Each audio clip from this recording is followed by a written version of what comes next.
Hey, Ron. How are you, buddy? Mr. Quinn, I love that start.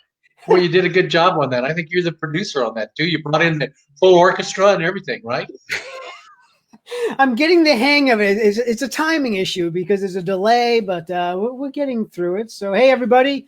We want to thank you for joining us this afternoon. My name is Ken Quinn, Regional Director with U.S. Term Limits, and I'd like to introduce my buddy here. Go ahead, Ron. Say hi to the group. Yeah, Ron Hooper, the Western States Director, here from sunny Arizona, and our other compadre, I think, is on his way back from Louisiana or someplace. So he's traveling, making noise, and disturbing a lot of politicians. Yeah, Clark's getting to have all the fun, isn't he? He's the one traveling, and he's not here the past few weeks. So, Yeah, what quarantine? yeah, oh yeah, he's making shh. Don't say anything. We don't want to get in trouble. Compliance. Yeah, that sounds like Clark. Oh, geez. Anyway, well, everybody, we're going to kind of cover some neat stuff today when we get to it. A little bit of history. I call myself an Article 5. I think it's a wonk.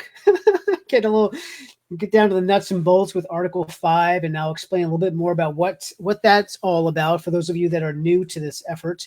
But as you saw in the video, we are a single subject cause, term limits for Congress. That's what we're working on, and we want to thank you for supporting us and helping us in this fight. So we do this pretty much every Thursday, haven't we, Ron? For the most part. Yeah, absolutely. And you've become quite the expert. I have to say that whenever we need somebody to come in as an expert witness and testify on Article 5, because our opponents have really blown this way out. It's not as difficult, and Mr. Quinn will show you how straightforward it really is today. But he's the one that goes in and testifies as an expert witness on Article 5 and does a great job. So we appreciate his work. Well, thanks, Mr. Hooper. And there's a hand of us. We all testify. We all have our strengths, and I've probably been in this a little bit longer than some of the other folks on our team. But when I get into that, I'm going to make a little bit of a confession. I used to be completely opposed to this. I don't know if you knew that or not, but I was against the Article 5 convention. And what changed for me was I was getting a lot of misinformation. I'm just going to say it. I'm going to call it like it is, outright lies. So for those of you that are new to this, there are groups out there that are trying to stop us. They are completely against having the states propose an amendment to the Constitution. It makes absolutely no sense, especially when you look at the lies and the misinformation they put out there. But they're not shy about it. They're not shy about it. I was amazed. Out and out lies. I was really surprised. It was going to be easy to debunk, but if they say it just before a vote, so there's not a chance to debunk them. Yeah, and what's really frustrating about it is they claim to be for the Constitution, and yet they oppose the very mechanism the framers gave us to solve our problems. And that's where the hypocrisy comes in. I lovingly call them con drones because all they talk about is the con. They claim that this is a constitutional convention that can rewrite the entire Constitution, and we're going to lose it, and it's going to be the end of the world, and it's nothing but a bunch of hot air and lies. And my, I guess, little niche is to kind of bust those lies wide open and just show the hypocrisy of these groups. And well, they're preventing us from seizing the great power that our framers provided for the states to step in, especially during a time right now. And for these people to try to stop that, they really do deneuter the power of the states. It's ridiculous to watch, and to say anything to stop that, I just don't understand what their motivation is. It's money. Their motivation is money because they use the fear of this issue to raise a lot of money. So they use the fear to rake in the money, and unfortunately, it's destroying our country. And I'm a straight shooter with this. They are unpatriotic constitutional hypocrites, plain and simple. and they're on both sides. And don't be shy. Don't hold back. I'm not going to hold back, and you guys will be hearing more of this as we over the coming weeks. But so we have extreme groups on both sides of the aisle. You've got the John Birch Society on the right, along with Eagle Forum, and then on the left you have groups Common Cause, the League of Women Voters, Center on Budget and Policy Priorities. Wherever we go and testify, these groups send their minions in to outright lie about an Article 5 convention. And I'm so sick and tired of it. And we're going to expose their lies over the coming weeks.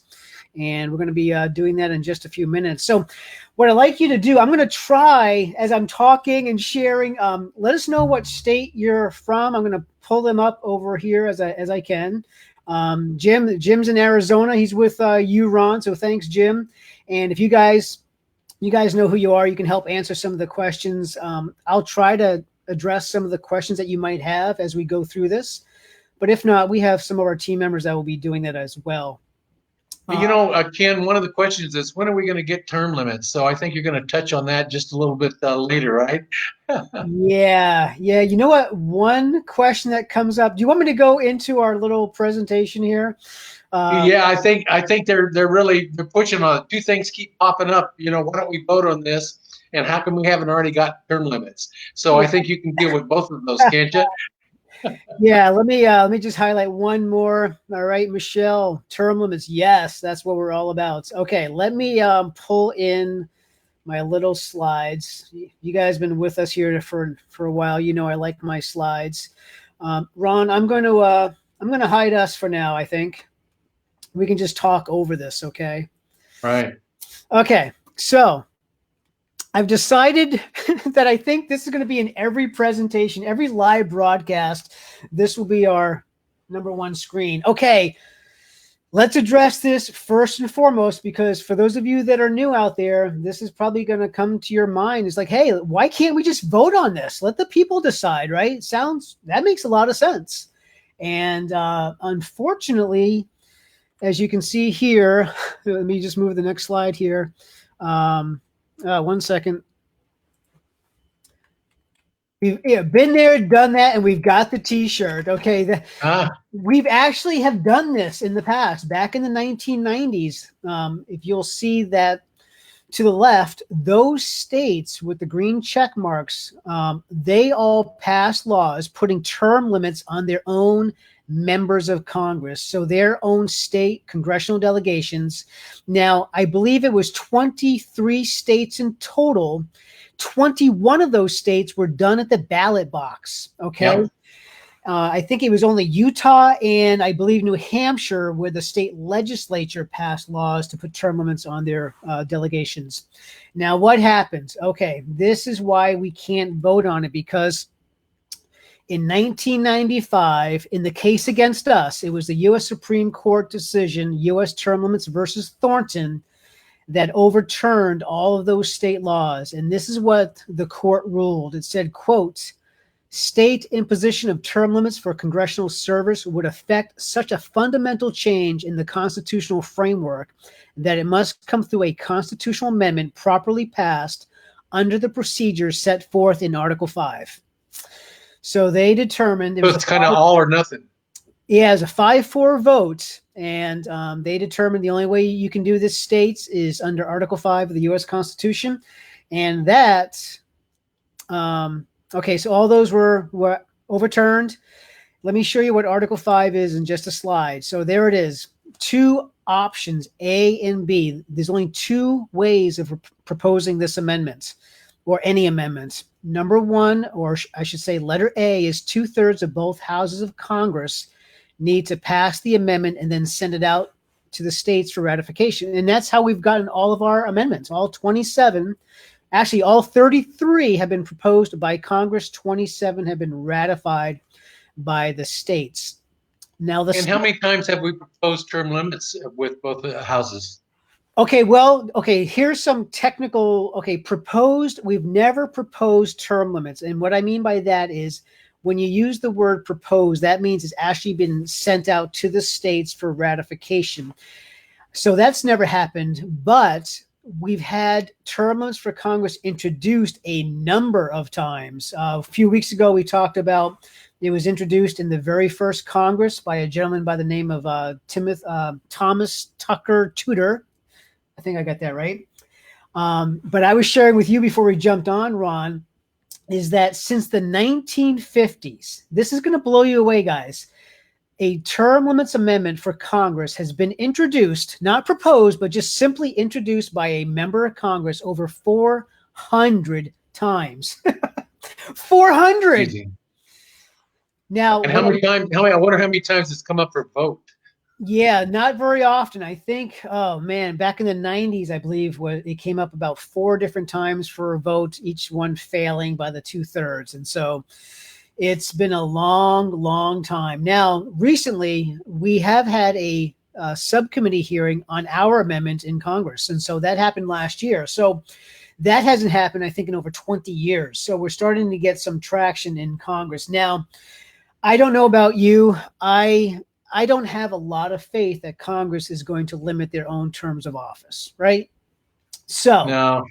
That is why we're working on option B. Okay, option B allows the states to completely bypass Congress to propose an amendment to term limit them, and they can be against it 100%. We don't need their consent. We don't need their approval. We don't need their votes.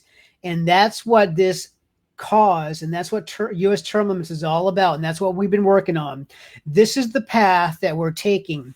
And this came up in the Louisiana debate in the House recently, or in the Senate, is the ratification process. How does it get ratified if it comes from the states? It's exactly the same. So no matter if Congress proposes the amendment or the states do it in a convention, the ratification process is exactly the same, either by the legislatures or state conventions. So we need... And it folds back and shows you the power of the states. It still takes 38 states to ratify it.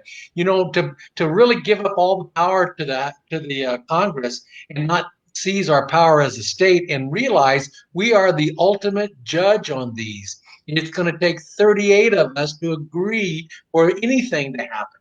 Exactly. And it makes absolutely no sense. Only the states can amend the U.S. Constitution, but only Congress has been proposing amendments. And that's why it's time for the states to step up, get some backbone, grow a backbone, and get this done on behalf of the American people. And then our amendment makes the most sense. We are seeking a single subject convention. It's a black and white amendment. It's not based on policy issues or ideology. It's time served in office. And it's been done before with the president. It's the only one that has a chance of surviving. Anytime you add other components to this, you start to lose support. And so it only takes 13 states to stop anything. So if we ever have a chance of taking back control of Congress, this is the one initiative that can happen. Exactly. And so that's what we're working on. And let me just, in regards to the ratification, either the legislatures or state conventions, basically the conventions would be by the people. So the people would elect delegates. They would go to this convention to vote up or down on the amendments. Both of these have been done in the past. So the original Constitution in 1787 got ratified by the states through the people in conventions, not the legislatures. All of our amendments, except for one of them, have been ratified by the legislatures. Okay, the 21st Amendment was ratified by the people in convention. So none of this is new. We've done it all in the past. It's not rocket science. And so what we are working on is getting this done through a convention to propose it. And then I don't care how we get it ratified. I'm sure either way it's going to get ratified, and it's going to get ratified quickly. So what I want to cover today with you, Ron, and everybody out there is about the opposition. Okay. So what the opponents like to say is, you know, this is a con. They can introduce anything. It'll run away, all this nonsense. And so I heard a new one the other day where they said Congress will hijack it and write rules to defeat it anyway. I hadn't heard that one before. Yeah, and so there's a lot of crazy talk out there about this whole process. So what I thought we'd do today is we're just going to go back to the future and go go right back to the 1787 Federal Convention where they drafted the Constitution, and we're going to look at the intent of the framers. Now, was it the intent of the framers that an Article 5 convention was what they call an open convention, where, well, first of all, can it rewrite the Constitution? Is that allowed? Is that what they expected it to be? Or can any amendment whatsoever be introduced? Or thirdly, is it a limited convention, meaning only the subject matter that the states apply for by 2/3 of them, of the legislatures, can be brought up? And so we're going to take a look at that. And the evidence is overwhelming and irrefutable that it's a limited convention. And we can spend weeks on this with all the evidence. We're just going to take a look at what they did at the convention of 1787. Okay, so with that introduction, I put together this comic panels, a few panels here, and I'm going to post this so you guys can have access to it as we go through. But Thomas Jefferson, this is a great quote, and I like to use this. He said, "On every question of construction, let us carry ourselves back to the time when the Constitution was adopted. Recollect the spirit of the debates, and instead of trying what meaning may be squeezed out of the text or invented against it, conform to the probable one in which it was passed." So let's do that with Article 5. Let's go back to see what was their intent. So in Article 5, it didn't start out as Article 5. So let me just give you a little bit of background. The convention began in May. May 29th was the first working day of the Federal Convention in Philadelphia.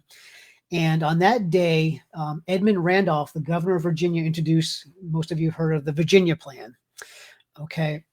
Contained within that plan was Resolution 13, which said this, that provision ought to be made for the amendment of the Articles of the Union whensoever it shall seem necessary, and that the assent of the national legislature ought not to be required thereto. So right from the very gate, from the start, they wanted to be able to amend the Constitution without the assent or the approval of Congress.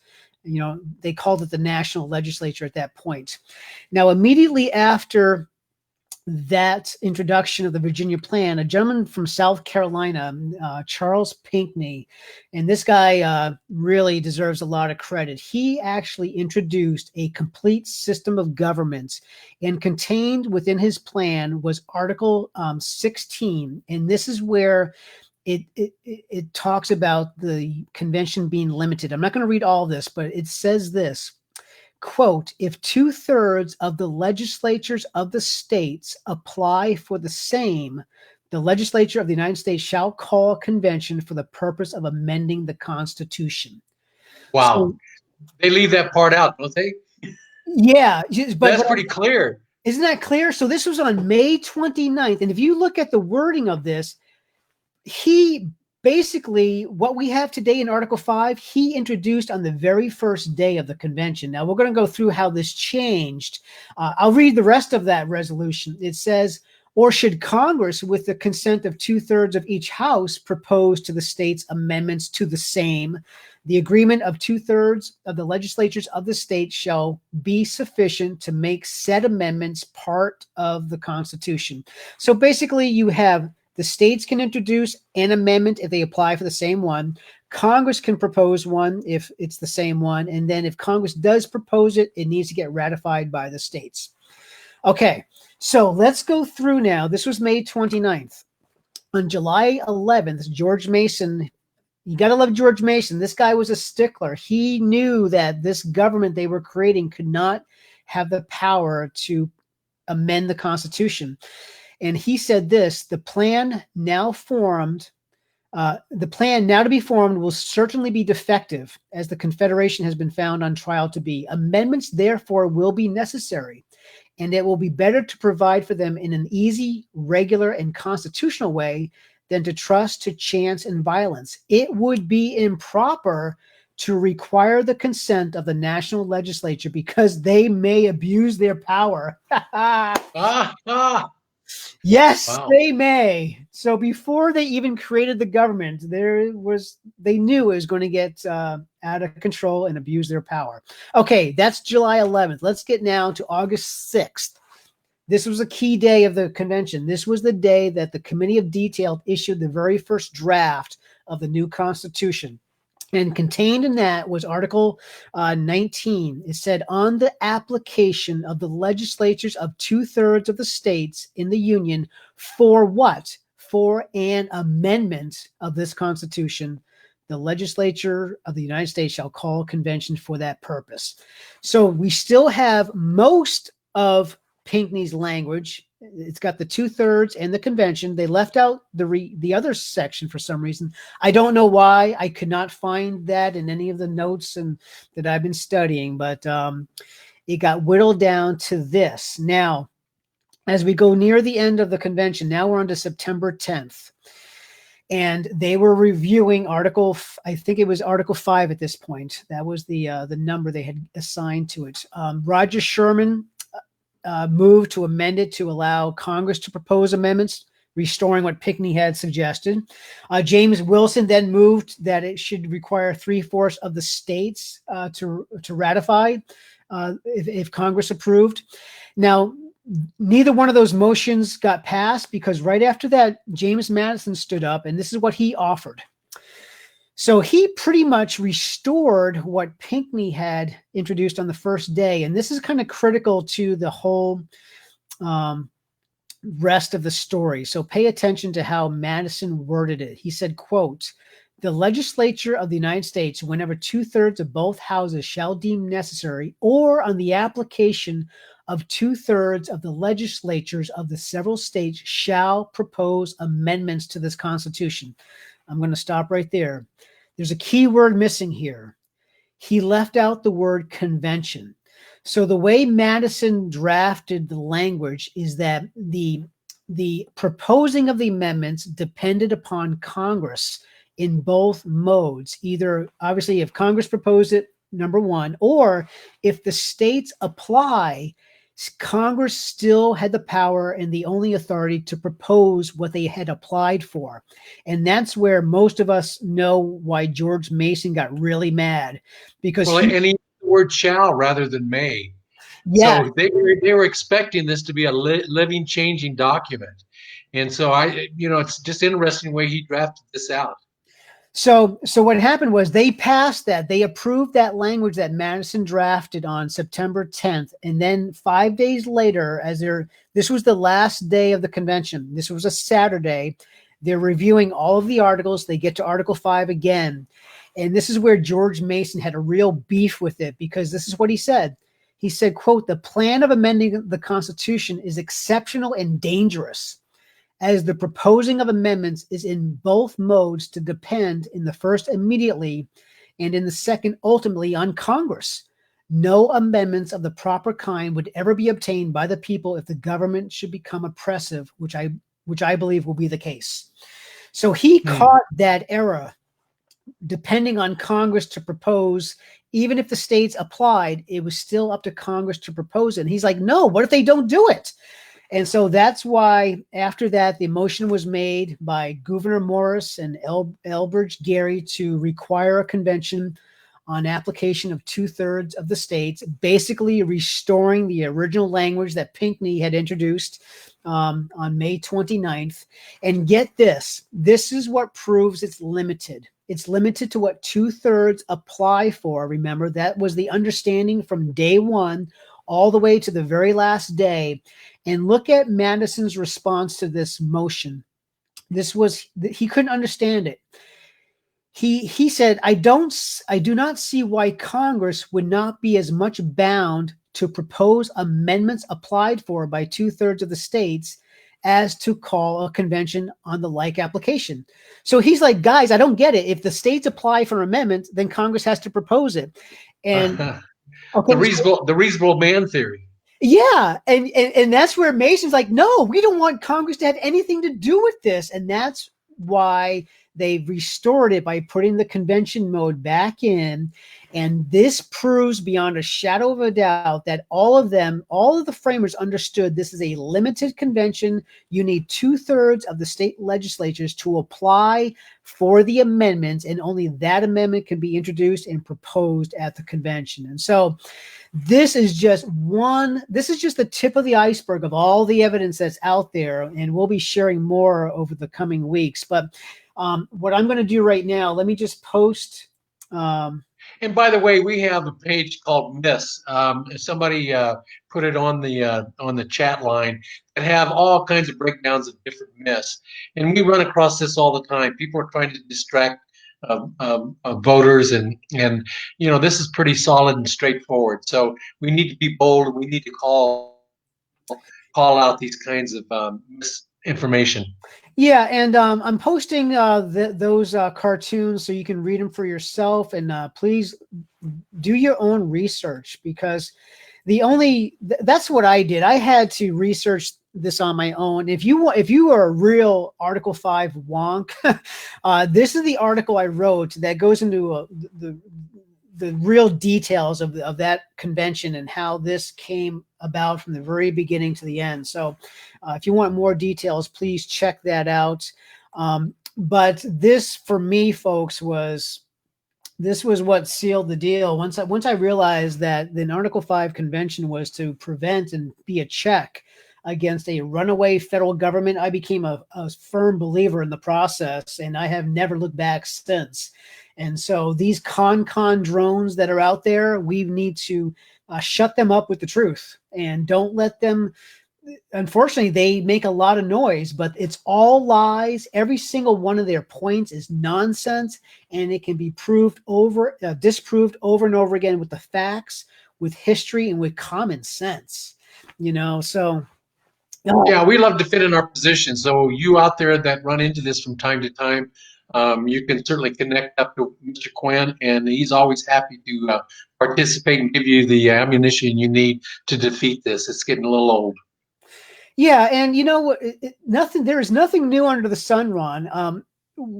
As I read the correspondence between the framers during the ratification period, there's a great quote. I'll have to share it another time. George Washington is talking about the tactics of the Anti-Federalists and how they use fear and lies to scare people from ratifying the Constitution. That's exactly what's happening today. It's nothing but fear and lies about the Constitution today to prevent the states from fixing these problems. And so, because fear generates inaction, and that's exactly what they want. They just want inaction. And so, we have to be bold here. As you can see, there really is a tipping point between right and wrong here, and we need to be on the right side. And so why we are using Article 5 is term limits for Congress, everybody. As you know, Congress is dysfunctional. They have turned that body into a career for themselves. These folks, I'm not saying all of them, but human nature, you can't change human nature at the ballot box. And so when they go down there, the system is corrupt. The only way we can really fix this is through limiting how much time people can spend in Washington, D.C., and get them back home to live under the laws that they passed.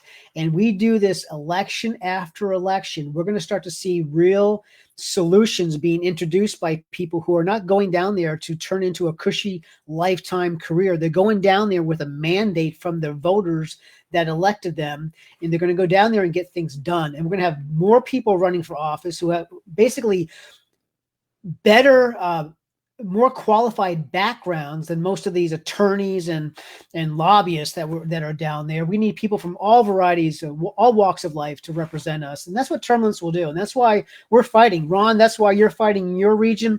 That's why Clark is down south fighting and I'm up in the north fighting. We've got to get this done. Well, and we're starting to impact races too. So we have a big race in Utah going on where we've had an incumbent in there for 30 years, 40 years. and we have a new local businessman that, he runs a third generation business, and he's going to spend his 4 or 5 years, and then he's going to go back and work in his business, and that's the way it's meant to be. And we're getting involved in all kinds of different races like that, where we're trying to disrupt the status quo, give people a real voice, and really back politicians that embrace term limits from the very beginning. Because if they do, they will have a plan with a timeline. And so that's what's missing in Washington is there's no timeline on this stuff. They just keep kicking it off down the street. And so it's time for this to take place. I agree with everybody's chat. Let's get her done, as the cable guy said. Yeah, and I see one person said, let's quit talking about and do something. Stop wasting time. Okay, time to put your money where your mouth is, right? Okay, what we need you to do is go to our website. You need to please, all of you need to go to our website. If you haven't signed our petition, sign the petition. We need that. What we do with that information is we will provide lists to the legislators before a vote of who in your district supports this. We also need you to respond to our calls to action, but we also need you to ask your current legislator in the House and in the Senate and any candidates running for office to sign our pledge. It's easy to find. Go to our website, look up the pledge. If I have time, do you want me to try to pull it up now while we're showing this? Yeah, we're getting ready to go in. We have a lot of active primaries right now through June, July, and August. And then, of course, the general election in November. So there's lots of things going on right now.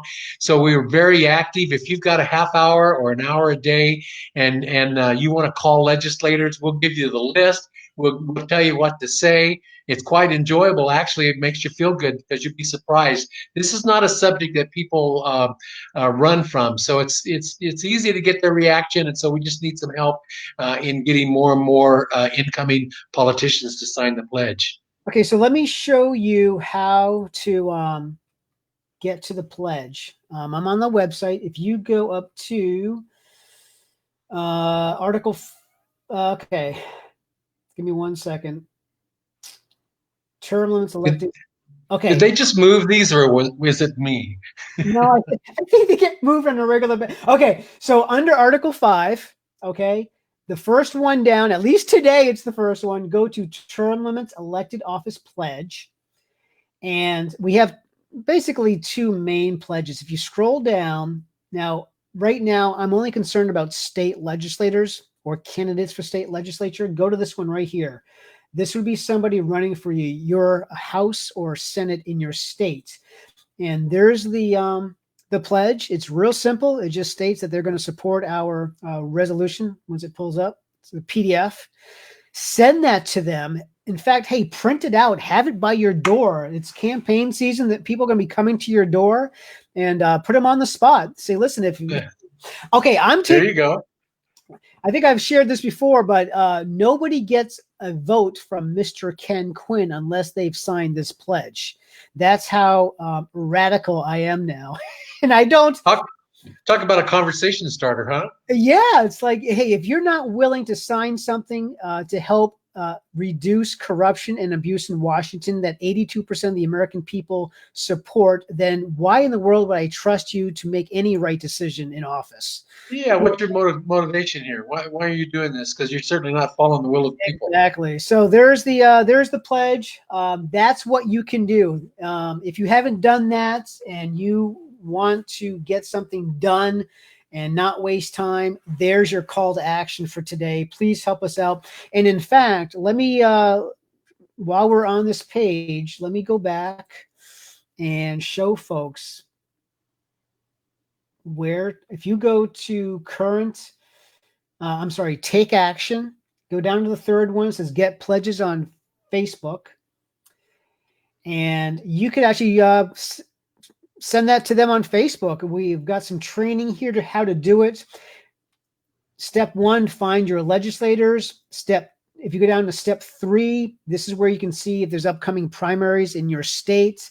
And we've made it very, very easy for you to do this. So just follow the directions there. And please help us out. Get some. Yeah, we need some help. We have a lot of activity going in the West, and I know you do too, Ken, up in your area. And of course, Mr. Clark is on the road with activity in his. So if you've got 30 minutes a day and want to make a few phone calls, we promise to make it fun. And this is what we do with the pledges when they come in. We issue a press release. So we let the constituents know in their districts by sending this out to the media and up on our social media outlets or platforms, and we post this. So it's a great opportunity for candidates to get the word out on where they stand on this. And like I said, nobody's getting my vote unless they've signed this pledge. So please. Yeah, send them over to the candidates page, www.termlimits/candidates. And that gives them really an overview of all the press that we do. And we don't endorse politicians, but we spotlight those that sign our pledge. And we do a good job of spotlighting those politicians that sign the pledge. Yeah, it's great. It's awesome. And so, all right. Well, that's all I wanted to cover today, Ron. I think we don't want to overdo our time with everybody. I'm sure folks are busy. Overstay are welcome. But thank you for joining us, and please get involved. Check out our website. If you have any questions, reach out to myself, Ron, or Ken Clark, or anybody on the team. Our contact information is up there. And join the Term Limits revolution. Let's get this done for America. How's that sound? Yeah. That's it. Let's go. Thanks all. Goodbye, everybody. Bye-bye.